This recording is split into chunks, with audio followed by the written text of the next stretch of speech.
আসসালামু আলাইকুম। আপনি যদি একজন ব্যবসায়ী হয়ে থাকেন, ছোট কিংবা মাঝারি আকারের ব্যবসায়ী, আপনাকে প্রথম থেকেই ৩টা বিষয় গুরুত্বের সাথে এনশিওর করতে হবে। এই ৩টা বিষয় যদি আপনি এনশিওর করতে না পারেন, পরবর্তীতে গিয়ে আপনি দেখা যাবে যে বিভিন্ন জটিলতার মধ্যে পড়তেছেন। তো আজকে এই বিষয়গুলো নিয়ে আলোচনা করব।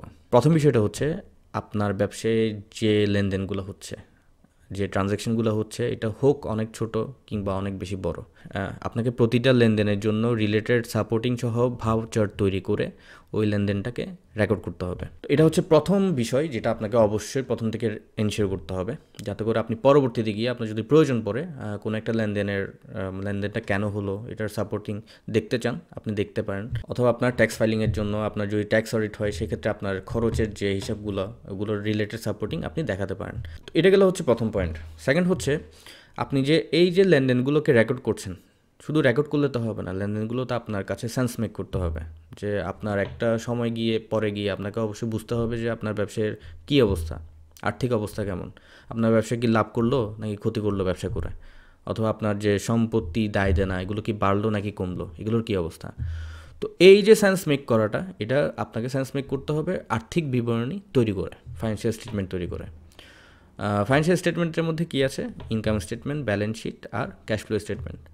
তো আপনাকে সেকেন্ড পর্যায়ে এসে দ্বিতীয় যে বিষয়টা এনশিওর করতে হবে, এটা হচ্ছে আপনার যে লেনদেনগুলো লিপিবদ্ধ করা হলো ওগুলোর বেসিসে আপনাকে আর্থিক বিবরণী তৈরি করতে হবে, যাতে করে আপনি বুঝতে পারেন আপনার ব্যবসায় কী হইলো, আপনার ব্যবসা কি ভালো হচ্ছে নাকি খারাপ হচ্ছে, এবং সেই অনুসারে আপনি আপনার জরুরি যে সিদ্ধান্তগুলো আছে, ইম্পর্টেন্ট ডিসিশন, ওগুলো নিতে পারেন। তো এটা গেলে হচ্ছে সেকেন্ড পয়েন্ট। থার্ড পয়েন্ট হচ্ছে, আপনাকে অবশ্যই আপনার যে লেনদেনগুলো লিপিবদ্ধ করলেন এবং আর্থিক বিবরণী তৈরি করলেন, এগুলোর অডিট করাতে হবে। এখন অডিট করানো বলতে সবাই মনে করে হচ্ছে স্ট্যাটারি অডিট, যেটা আপনার গভর্নমেন্টের যেটা ম্যান্ডেটরি দরকার পড়ে আপনার ট্যাক্স ফাইলিংয়ের জন্য। আমি ওই অডিটের কথা বলছি না, আমি বলছি ইন্টারনাল অডিটের কথা, যেটা আপনার আপনি কাউকে দিয়ে অডিট করালেন, সে আপনাকেই রিপোর্ট করবে যে আপনার ব্যবসায় যে লেনদেনগুলো হয়েছে এগুলো ঠিকভাবে হয়েছে কিনা, হয় নাই, কোনো সমস্যা আছে কিনা, কোনো মানে ভুল হইলো কিনা। এই ধরনের জিনিসগুলো সে আপনার মানে যে ট্রানজ্যাকশনগুলো হয়েছে এগুলো রিভিউ করবে, আপনার ফাইন্যান্সিয়াল স্টেটমেন্ট রিভিউ করবে, এগুলোকে অডিট করবে, অডিট করে আপনাকে রিপোর্ট করবে। আর এটা প্রয়োজন কেন? প্রয়োজন হচ্ছে, মনে করেন আপনি যেহেতু ছোট বা মাঝারি আকারের ব্যবসায়ী, যেহেতু আপনি হয়তো এরকম হতে পারে যে আপনি নিজে আপনার ব্যবসায়ী প্রতিষ্ঠানের হিসাবগুলো রাখছেন, নিজে আপনার ফাইন্যান্সিয়াল স্টেটমেন্ট তৈরি করছেন। তো সেই ক্ষেত্রে আপনার যদি ওই পরিমাণ দক্ষতা না থাকে, তখন আপনার মনের মধ্যে একটা ডাউট থাকবে যে আমি ঠিকভাবে করতেছি নাকি করতেছি না। এটা একটা বিষয়। এরকম হতে পারে যে ম্যাক্সিমাম ক্ষেত্রে আপনি নিজে এগুলো করতেও পারবেন না, কারণ আপনি ব্যবসা করবেন নাকি আপনার এই জিনিসগুলো করবেন। তখন আপনাকে কোনো একজন কাউকে হায়ার করতে হবে যে এই জিনিসগুলো করে দিবে আপনার জন্য।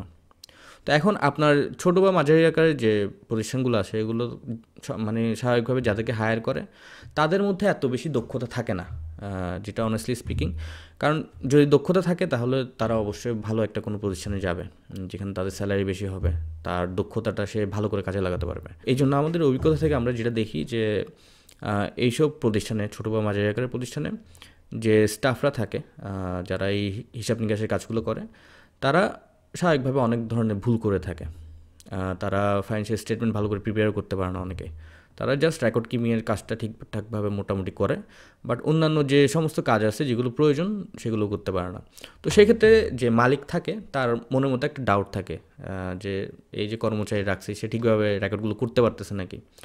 অথবা এরকমও হতে পারে যে তাকে দিয়ে যদি কোনো ট্রানজ্যাকশন করান, আপনি মনে করেন যে ব্যাংকের ট্রানজ্যাকশন তাকে দিয়ে করান, তো সেক্ষেত্রে আপনার ব্যাংকের ট্রানজ্যাকশনগুলো ঠিকভাবে করতেছে নাকি, আপনার ব্যাংক স্টেটমেন্টের সাথে আপনার নিজের যে রেকর্ডস আছে এগুলো রিকনসাইল করা। তো এই জিনিসগুলো আপনি স্বাভাবিকভাবে সে নিজে করতেছে, তাকে দিয়ে করালে তো হবে না, আপনাকে অন্য কাউকে দিয়ে করাতে হবে, যাতে করে আপনি একটা মানে কমফোর্টেবল জায়গায় থাকতে পারেন যে আপনার যে রেকর্ডগুলো হয়েছে এগুলো আপনি ভেরিফাই করাচ্ছেন কাউকে দিয়ে। অথবা এরকমও যদি হয়, মনে করেন আপনাদের পার্টনারশিপের ব্যবসা আছে, আপনাদের 4-5জন পার্টনার আছে, তার মধ্যে যে কোনো একজন পার্টনার আপনাদের এই হিসাব নিকাশের কাজগুলো করে।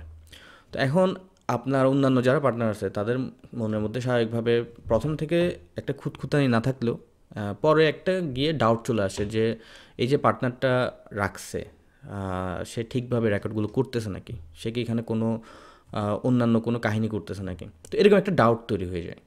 তো এই জিনিসগুলো থেকে আপনার বের হওয়ার জন্য, এই জিনিসগুলো দূর করার জন্য আপনার উচিত হচ্ছে ইন্ডিপেন্ডেন্ট কোনো একজনকে দিয়ে কোনো একজন প্রফেশনাল মানুষ যার এই বিষয়গুলো নিয়ে দক্ষতা আছে, যে এগুলো নিয়ে কাজ করে, এরকম কাউকে দিয়ে আপনার এই যে অ্যাকাউন্টসের হিসাব নিকাশগুলো এগুলোকে অডিট করানো।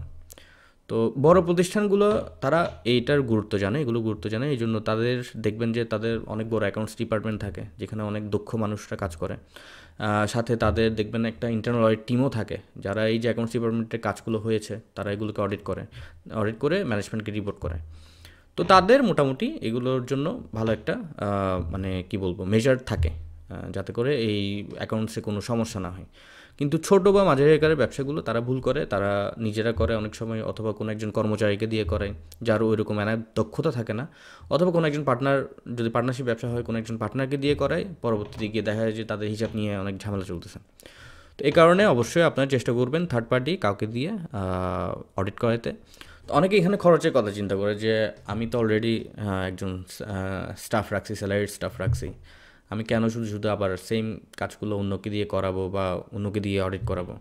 তো এটা আসলে ভুল চিন্তা, কারণ আপনার যদি এরকম হয় যে আমাদের অনেক অভিজ্ঞতা আছে যেখানে দেখা যাচ্ছে যে যারা কর্মচারী আছে তারা অনেক সময় ফ্রড করে থাকে। তো ফ্রড করে যে অনেক বড় বড় অ্যামাউন্টও অনেক সময় নিয়ে ওরা হাওয়া হয়ে যায়। তো এরকম এই জিনিসগুলো যদি অ্যাভয়েড করতে চান তখন অবশ্যই আপনাকে থার্ড পার্টি কারোর মাধ্যমে অডিট করানোর দরকার আছে। আপনার ব্যাঙ্ক রিকনসিলিয়েশন করা, আপনার ট্রানজ্যাকশনগুলো ঠিকভাবে রেকর্ড করছে নাকি এটা দেখা, আপনার প্রত্যেকটা ট্রানজ্যাকশনের যে ডকুমেন্টস আছে ডকুমেন্টসগুলো চেক করানো, এগুলো আপনার করানো দরকার। তো এগুলো হচ্ছে বিষয়। আর আজকে এই ভিডিওর স্পন্সর হচ্ছে 7A accounting and advisory services. এটা চট্টগ্রাম বেসড একটা অ্যাকাউন্টিং ফার্ম। আমি নিজেও এই ফার্মের একজন কো-ফাউন্ডার। আমরা বিগত 5 বছর ধরে বিভিন্ন ব্যবসা প্রতিষ্ঠানকে, ছোট এবং মাঝারি আকারের ব্যবসা প্রতিষ্ঠানকে বিভিন্ন ধরনের সার্ভিস দিয়ে থাকি। তার মধ্যে বুক keeping, accounting service, internal audit service এগুলো আছে। আর আমাদের বুক কিপিংয়ের 3টা প্যাকেজ আছে, আপনারা চাইলে এগুলো দেখতে পারেন। আমরা বুক কিপিংয়ে সাহায্য করি, ব্যবসায়ী হিসাব নিকাশ লিপিবদ্ধ মানে রেকর্ড করা থেকে শুরু করে আপনার financial statement preparation, bank reconciliation, তারপর অ্যাকাউন্টস পেয়েবল রিসিভেবল রিকনসিলিয়েশন, এই কাজগুলো আমরা মানে এই ধরনের সেবাগুলো আমরা দিয়ে থাকি। তো আপনার যদি এরকম কোনো সেবার প্রয়োজন পড়ে এবং আপনার যদি চট্টগ্রাম বেসড ব্যবসায়ী প্রতিষ্ঠান হয়ে থাকেন তাহলে আমাদের সাথে যোগাযোগ করতে পারেন। আর এমন যদি হয় যে আপনার নতুন ব্যবসা প্রতিষ্ঠান শুরু করছেন, সেক্ষেত্রে আপনাদের বুঝতেছেন না যে কীভাবে আপনার হিসাব নিকাশগুলো রাখবেন, কীভাবে করলে বেটার হয়, আপনার যদি কোনো সফটওয়্যার ইমপ্লিমেন্টেশনে কাজ করা লাগে সেক্ষেত্রে আমরা আপনাদেরকে সাহায্য করতে পারি। তো আজকে ভিডিও আর বেশি বড় করবো না, ভিডিওতে অবশ্যই একটা লাইক দিবেন আর সাবস্ক্রাইব করবেন। থ্যাংক ইউ, আল্লাহ হাফেজ।